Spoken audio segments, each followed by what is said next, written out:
Hey guys, in this video I'm going to show you how to add objects to a photo with Nano Banana. The first thing I want you to do is actually open up a Google Gemini, come here, click on Tools, click on Create Images, and you should see this banana icon, okay, if you're using the 2.5 Flash model at least.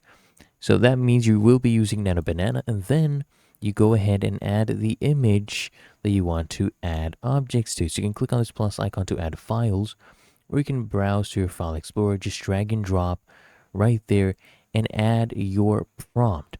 I will have in the description the prompts that you can use, and I'll explain what is going on, the keywords.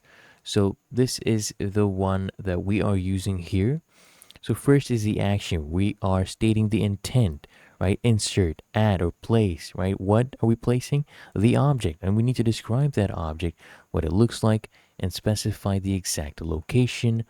And for seamless integration, we need to mention that we want it to match the scene's lighting, create a soft cast shadow, for example, or photorealistic integration.